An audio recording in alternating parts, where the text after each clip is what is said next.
The ZrT Trackmania Cup 2019 kicks off tomorrow with the first ever duo edition at 6 o'clock on ZeratoR's stream. One of the players who has been in one of the offline phases before is the guys right next to me, but Pack, now heading into this event, I would say that you are maybe looking the best ever at this Radio Cup that you personally have looked.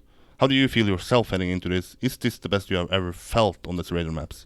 Yeah, for sure, because I've actually spent time training them this year. Last year I didn't spend much time, and the year before I didn't feel confident at all because it was the first time I ever sort of set my eyes on the tracks. So yeah, this year is probably the best year for me so far.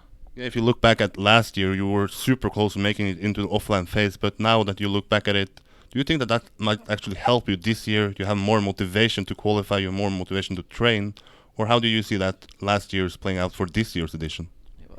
Last year's went pretty rough for me, I'd say. I think I was at the point of actually qualifying, and then got beaten at the last little bit of the map by Scrappy. So yeah, this year I tried to make sure that I spent enough time so that I didn't have that situation again where I didn't feel confident.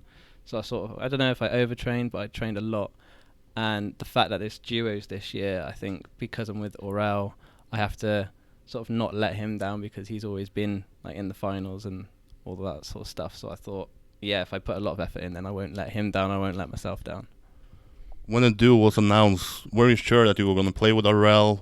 How do you play it out in your head? Because last year we saw Aurel and Papu in the grand final, so for maybe the spectator, it's an obvious choice to put them two together. How do you see it when it was announced, and how did the process go for you?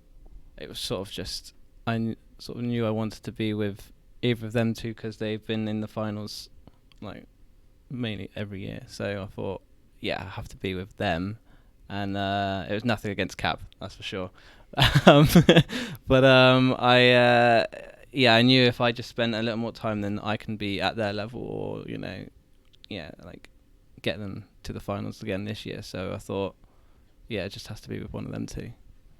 Last time we saw you in the qualification, you looked super good, maybe the best out of everybody. Until the finalist mode came, you used a lot of attempts there. Now that you look back at the qualification, what sort of takeaway do you have? Is it that you were one of the most solid players? Was it that you had struggled with the finalist mode? How would you sum up the qualification for you?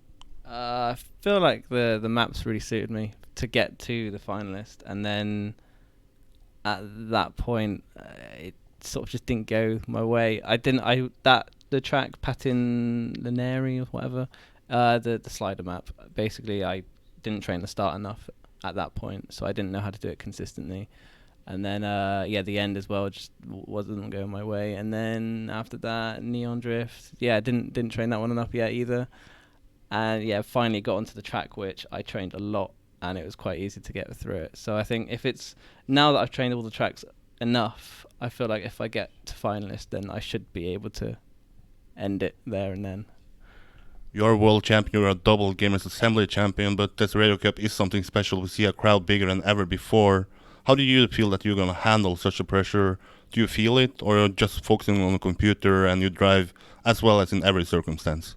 I think it just gives you a lot of adrenaline because back in 2017 when I got to the finals, there was a crowd of 3,000, so you could literally just hear them over your screen every single time. But it was sort of silent during the rounds, and then if anyone did anything crazy or if someone crashed, you'd hear them, shouting and all that. But mainly the loud noises were at the end. So if you win a round, it really boosts you to do better. So I think a crowd of 7,500. I mean, it's going to be louder, obviously, and I just think it'll be more exciting. So I'm not really nervous about how many people are there. It's just focusing on what I'm doing and what Raul's doing.